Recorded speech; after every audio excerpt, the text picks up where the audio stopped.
In this video, we're going to be talking about first dates. This is an essential topic because it's a huge bottleneck. Sometimes we meet a girl, whether in person or in a dating app, and then after the first date, we're super excited, right? And after the first date, we get that text of, "Hey, I didn't feel the chemistry," or "Hey, let's just be friends," or maybe she even just ghosts you, right? And you just kept wondering what happened. So let's dive into it. Yeah, man. I'm thinking of so many different situations where, recently I got one maybe like a couple months ago, girl I really liked, and I get oh, my mom just got in the hospital, and it's like, I think it always does come back to that first day. That really sets the tone for the relationship. And I think something really important that a lot of guys miss is it's not just about how you run the first date, and we're going to get into that. So by the end, you'll have some ideas of how to run a proper first date, but really your vibe and how you show up to the date.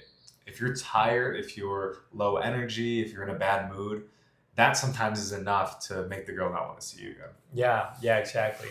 And for example, one of the reasons, and we should analyze this as well, is girls perhaps ghost you or they put up that excuse not to meet with you again. Comes from a place of women in general, psychologically speaking, they try to avoid confrontation as much as possible. So they're not so comfortable. No one is, to be honest, but at the end of the day, like at least men, we have that logical, rational way of thinking. So we can be upfront in terms of expectations, in terms of like the process. Yeah. But women in general try to avoid confrontation as much as possible. So sometimes we don't know how to take that rejection, and sometimes we keep chasing them afterwards, that kind of stuff. So one thing to understand is that. That's a great point, yeah, because I think it comes down to a safety thing, to your point. And what we think as guys, we're like, dude, I would never do anything crazy. But there are some guys that do and have, and that's enough to have kind of tainted that experience. So for me, like, I would much prefer, like, hey, I just wasn't feeling it. Like, hey, no worries, thanks for letting me know. That would be my response. But I think maybe some guys that maybe are not in a stable place, or they're really like got their sights set on this one girl, like it could be dangerous for them. So it does make sense why they ghost and stuff. Yeah, and it's not that they hate you, like No. It comes from a place of empathy, quote unquote, because they don't want to hurt your feelings. So they're Right. not gonna straight up tell you, "Hey, I had a terrible time," or "I didn't like you," or "I didn't feel any attraction." Your face, dude. I just Yeah, exactly. So they're not going to straight up tell you like that. But yeah, just understanding that first of all, that's part of it, part of the process. Sometimes you don't connect with someone. For sure. That said, there are some things that you can do to improve your odds massively. Absolutely. To have a good first date, to have fun with her, to build that comfort, that trust, that attraction, that interest, playfulness, all that, right? So let's get into that. So I think number one for choosing a great first date is the location. Yes. Always number one. And what we find with a lot of guys, unfortunately, is they kind of do the lead with money thing. We work with high net worth entrepreneurs, expats, digital nomads, retirees. And so a lot of you guys have money. You guys have resources to spend. And a lot of you guys worked really hard to get your money to be able to have a great date in your life, right? But it's almost a weird like paradox shift when you start to have the money and you realize, oh, I actually can't play with this as much as I wanted to. Yeah, it's important not to be cheap, right? Let's not go to the other extreme. But at the end of the day, if you're leading with money, then what kind of women are you attracting, right? And what kind of expectations are you setting from the beginning with that girl? Which is, oh, well, first of all, you're self-communicating that there's nothing more to you than your resources, right? And number two, then that's the bar that you're setting, right? So it doesn't go lower than that from that moment on. So try to set something that you can provide a cool experience without needing to book a 5-star rooftop restaurant that's going to cost you like $200. Yeah, exactly. So we always recommend parks. Just go to a park, man. I'll share with you guys my sequence. Me, I say, let's get coffee. Blah, blah, blah. Super simple, right? I've never once bought coffee on a date. Yeah. So like today I had a date and I didn't spend $1. We met at the coffee shop. And instantly I just go, hey, let's go walk around, right? Because there's so many cool spots, especially in Mexico City, that are way cooler than sitting in a coffee shop. Yeah. No, I got you. Yeah. And so, for example, for me, what I was doing is ice creams. Nice. I don't drink coffee.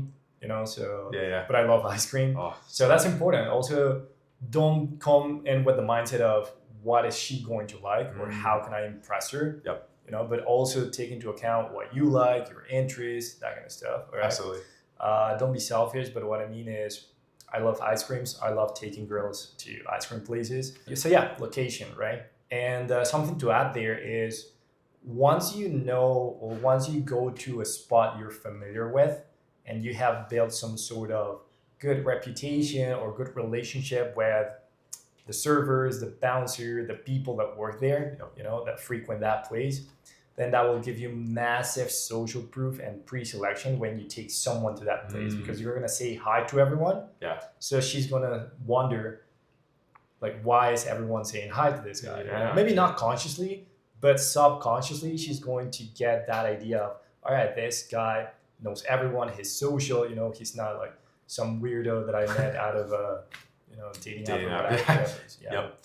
And guys, just so you know, like, it won't hurt you if you don't have that, but it will help you if you do have it. So don't go like out of your way, like I gotta go to nightclubs now to meet people. But if that is part of your life already, like use that to your advantage. Yeah. And I think that's a great point. That's true. I think too, remember, she's there to hang out with you. So it's not really about like so much about, the coffee or the ice cream, right? What's really good about a coffee shop or an ice cream store or something like that is it's a very safe and neutral spot. So when you say something very basic like that, it's like, okay, she knows there's going to be a ton of people around. It's going to be in a public place. Nothing weird's going to happen. And you'll get a lot more like, sure, I'll come grab coffee. Yeah. Or yes, we can go get ice cream. Girl doesn't like ice cream, right? So I think a lot of guys, when they do like, let's go on some, I used to do this, like, let's go on like an adventure or let's go explore. And it's like, where? Yeah. Your apartment? Yeah, exactly. Yeah. And going back to what you said as well, the mindset, right? The mindset of sometimes we put a lot of pressure on ourselves on what she's going to think. Is she going to like me? That kind of stuff, at first date. I mean, it's fun, it's exciting, but for some people, especially if you don't have a lot of experience with that, it can be a little bit intimidating, which is completely understandable. We've all been through that. But the mindset of, first of all, assuming that she already likes you, like there's certain level of attraction that you can already assume because she already agreed to go out with you. Exactly. Okay? Yep. So it's not like she's super into you and there's nothing else that you can do, right? Yeah. But assuming a little bit, a certain amount of attraction, it's a safe way to go as well. Yep. And that will take a lot of pressure out of your shoulders. That will take a lot of pressure out of her shoulders as well, Yeah. So coming with the frame of we are going to see if we connect with each other while having fun and having a good time. Yes. I think it's a great way to view a first date rather than, oh shit, what I'm going to take her and what she's going to think of me. And I have to make a super huge reservation. I have to get everything planned and that kind of stuff, I couldn't agree with you more, man. I think that's a great part. You're right. So many guys struggle with putting that pressure on this. I have too. Like, okay, I got to get laid. I got to go pull her back to my house. All these like things we tell ourselves we have to do because that's what the YouTube gurus say. Yeah. But really, once myself, I started to adopt that mindset. Like, just go have fun and see if you can connect with this person. It changed everything because there's times where I'll be on a date and I don't like the girl. Yeah. And before I would have tried to force it and be like, well, I have to try it, blah, blah, blah. Yeah. And I'm just like, hey, it's no big deal. Like, it's like, we're not vibing and that's okay. Yep. Exactly. And that's when you start to get put in the choosing position versus I think where most of you guys are starting, and that's okay. You gotta start, everyone's got to start somewhere where, we're the ones kind of doing more of the pursuit. We're the ones doing more of the courtship. Yeah. Something to look forward to, guys, if you continue on this journey, because it's not easy. We've talked about this before, that it is a challenge. It is a mental, emotional, spiritual thing, dating, because it brings up all these things about you. But we'll get into that in another video. If you don't give up, you'll get to the place where girls start asking you, like, they're the ones kind of pushing things forward and escalating. And that's a really cool place to be in. So know that there's a whole cycle to this that, you have to look forward to. For now, though, obviously, we're talking about just the first date and some basics you can do. So I think the second thing is conversation. Let's talk about how to have proper conversation. Yeah. This is one where either guys talk too much, or what we found too is they talk too little. Right. Taking a step back and watching it from a broader picture, Conversation, yes, but the verbal communication is just 7% of the whole communication spectrum, okay? Meaning your body language and your tonality has way much more importance than what you say. Topics of conversation are super important, Yep. right? But the way that you communicate yourself, and most important than that, sub communicate plays a huge role, right? Because it's one thing to say like, so yeah, man, where are you from? You know, if I come up with this kind of body language, tonality, and just energy projection overall, so yeah, what are you up to, and where are you from? Oh, that's cool. What do you do? Oh, cool. You know, it's like super boring. You know? Yeah. But if you come on with one of my favorite conversational tools when I'm talking with a girl is cold read, which is essentially making observations rather than asking questions. Okay, so instead of where you from, oh, you're totally giving me like foreign vibes. Like you're Nice. definitely not from here. You're definitely not, I don't know, Chilanga or whatever. You know? Yeah. Right? And once you add a smile, right? Once you're having fun with yourself, once you get into that place of, all right, we're just getting to know each other in a playful way, respectful and playful way, then it's so much easier for her to open up, you know, because she's Yes. seeing that you're feeling comfortable with yourself. Yep. Therefore, she's going to feel comfortable with herself. Yes. Yeah. You know? And that's just great flirting. Yeah. Flirting is one of the biggest struggles guys have when they start dating. It was for me for sure. Yeah. And somebody goes, well, I just didn't know how to flirt. So it'd be like an interview. I would just Yeah. ask the boring question. And as soon as you start doing assumptions, we teach this in cold approach too. I promise you guys, like, or your money back, it'll change everything. Yeah. Because what do girls like most? Talking about? Herself. Yep. So if you can expedite that process, Yeah. even better. And you know, it's going to be there's a lot to this because as you guys get out there and start dating, you're going to come across different personality types too. So you're going to have introverts, which are going to be a different kind of skill set. You're going to have girls that are more extroverted, which is a different skill set. So some girls will be more interested in you, and so you're going to have to practice your social skills. And that's a whole thing in itself. So I think storytelling is great. Storytelling, you don't want to reveal too much too. This is a big mistake guys have. So girl asks, oh, what do you do? Well, when I was 7, my dad really, you know, they go into this whole story about all their background and then their school. Like, so they kind of spill the beans too soon. Yeah.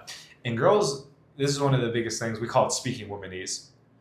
This is what we teach you, and this is what we're all learning this as well.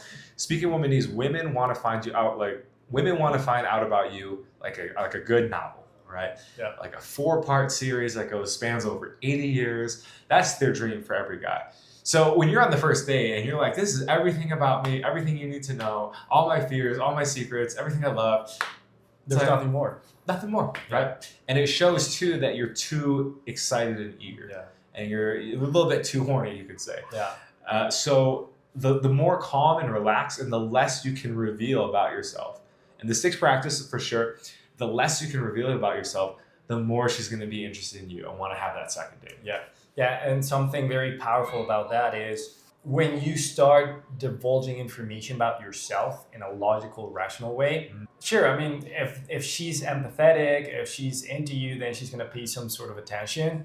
But it's not as powerful as when they ask about you first. Yes. You know, so planting seeds, and this is a conversational tool that we teach our clients as well, is planting seeds in the conversation for her to invest, for her to ask those questions, because psychologically speaking, that's going to make her pay way more attention, be way more interested in you, and invest more in the conversation. You know, Correct. It's going to flow more naturally as well. But yeah, coming back to your point, discovering her blueprint is huge.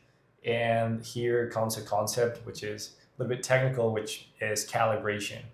All right, so because a lot of guys, the girl is being very positive, very receptive, very invested, you know, and moving the conversation forward, and she's having a great time. And then the guy is very doesn't move it forward, you know. Yeah. So if you're watching green light, then by all means go forward in the conversation, right?